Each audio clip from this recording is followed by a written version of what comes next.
आप सबको बहुत बहुत नमस्कार। स्वागत है आप सबका फिर से अपने इस YouTube चैनल में। आज की हमारी कहानी है चतुराई। एक गरीब आदमी था। एक दिन वह राजा के पास गया और बोला, महाराज, मैं आपसे कर्ज मांगने आया हूँ। कृपया कर आप मुझे 5,000 रुपये दें। मैं 5 वर्ष के अंदर आपके रुपए वापस कर दूंगा। राजा ने उसकी बात पर विश्वास कर उसे 5,000 रुपये दे दिए। 5 वर्ष बीत जाने के बाद भी जब उस व्यक्ति ने राजा के 5,000 रुपये नहीं लौटाए, तब राजा को मजबूरन उसके घर जाना पड़ा। लेकिन वहाँ वह व्यक्ति नहीं मिला। जब भी राजा वहाँ जाता, बहाना बनाकर उसे वापस भेज दिया जाता। एक दिन फिर राजा उस व्यक्ति के घर गया। वहाँ और तो कोई नहीं दिखा, एक छोटी लड़की बैठी थी। राजा ने उसी से पूछा, तुम्हारे पिताजी कहाँ हैं? लड़की बोली, पिताजी स्वर्ग का पानी रोकने गए हैं। राजा ने फिर पूछा, तुम्हारा भाई कहाँ है? लड़की बोली, बिना झगड़ा के झगड़ा करने गए हैं। राजा के समझ में एक भी बात नहीं आ रही थी, इसलिए वह फिर पूछता है, तुम्हारी माँ कहाँ है? लड़की बोली, माँ 1 से 2 करने गई हैं। राजा उसके इन ऊल जलूल जवाब से खिंच गया। वह गुस्से में पूछता है, और तुम यहाँ बैठी क्या कर रही हो? तो लड़की हंसकर बोली, मैं घर बैठी संसार देख रही हूँ।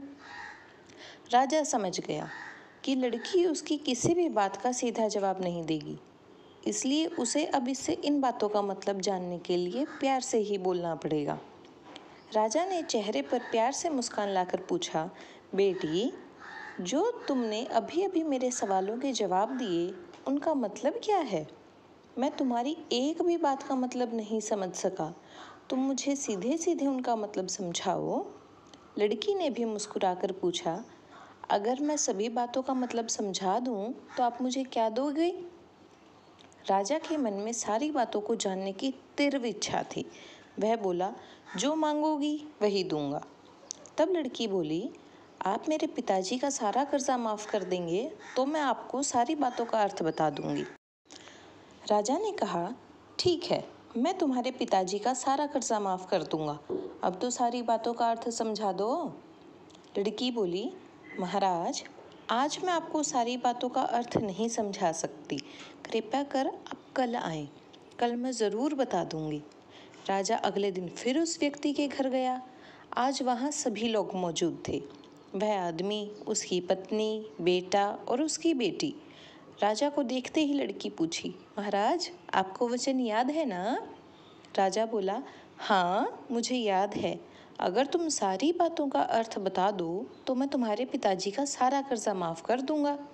लड़की बोली, सबसे पहले मैंने यह कहा था कि पिताजी स्वर्ग का पानी रोकने गए हैं। इसका मतलब था कि वर्षा हो रही थी और हमारे घर की छत से पानी टपक रहा था। पिताजी पानी रोकने के लिए छत को बना रहे थे, यानी वर्षा का पानी आसमान से ही गिरता है और हम लोग तो यही मानते हैं कि आसमान में ही स्वर्ग है। बस पहली बात का अर्थ यही है। दूसरी बात मैंने कही कि भैया बिना झगड़ा के झगड़ा करने गए हैं। इसका मतलब था कि वे रेंगनी के कांटे को काटने गए हैं। अगर कोई भी रेंगनी के कांटे को काटेगा तो उसके शरीर में जहाँ तहाँ कांटा गड़ ही जाएगा, यानी झगड़ा नहीं करने पर भी झगड़ा होगा और शरीर पर खरोंचें आएंगी। राजा उसकी बातों से सहमत हो गया। वह मन ही मन उसकी चतुराई की प्रशंसा करने लगा। उसने उत्सुकता के साथ पूछा, और तीसरी चौथी बात का मतलब बेटी? लड़की बोली, महाराज, तीसरी बात मैंने कही थी कि माँ 1 से 2 करने गई हैं। इसका मतलब था कि माँ अरहर दाल को पीसने, यानी उसे 1 का 2 करने गई हैं। अगर साबुत दाल को पीसा जाए तो 1 दाना का 2 भाग हो जाता है, यानी यही था 1 का 2 करना। रही चौथी बात, तो उस समय मैं भात बना रही थी और उसमें से एक चावल निकाल कर देख रही थी कि भात पूरी तरह पका है कि नहीं। इसका मतलब है कि मैं एक चावल देखकर ही जान जाती कि पूरा चावल पका है कि नहीं। अर्थात चावल के संसार को मैं घर बैठे देख रही थी। यह कहकर लड़की चुप हो गई। राजा सारी बातों का अर्थ जान चुका था। उसे लड़की की बुद्धिमानी भरी बातों ने आश्चर्य में डाल दिया था। फिर राजा ने कहा, बेटी, तुम तो बहुत चतुर हो, पर एक बात समझ में नहीं आई कि यह सारी बातें तो तुम मुझे कल भी बता सकती थी, फिर तुमने मुझे आज क्यों बुलाया?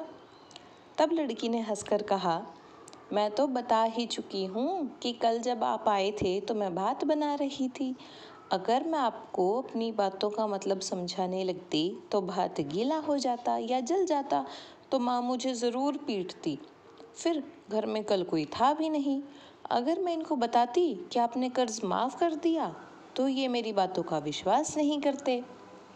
आज स्वयं आपके मुंह से सुनकर कि आपने कर्ज माफ़ कर दिया है, जहाँ इन्हें इसका विश्वास हो जाएगा वहीं खुशी भी होगी। राजा लड़की की बात सुनकर बहुत ही प्रसन्न हुआ। उसने अपने गले से मोतियों की माला निकाल उसे देते हुए कहा, बेटी, यह लो अपनी चतुराई का पुरस्कार। तुम्हारे पिताजी का कर्ज तो मैं माफ़ कर ही चुका हूँ। अब तुम्हें या तुम्हारे घर वालों को मुझसे बहाना नहीं बनाना पड़ेगा। अब तुम लोग निश्चिंत होकर रहो। अगर फिर कभी किसी चीज़ की ज़रूरत हो तो बेझिझक होकर मुझसे कहना। इतना कहकर राजा लड़की को आशीर्वाद देकर चला गया। लड़की के परिवार वालों ने उसे खुशी से गले लगा लिया। तो कैसी लगी आपको यह लोक कथा? कमेंट में ज़रूर बताइएगा, और अगर अच्छी लगी तो वीडियो को लाइक कीजिए और ऐसे ही लोक कथाओं के लिए हमारे चैनल को सब्सक्राइब भी करिए। धन्यवाद।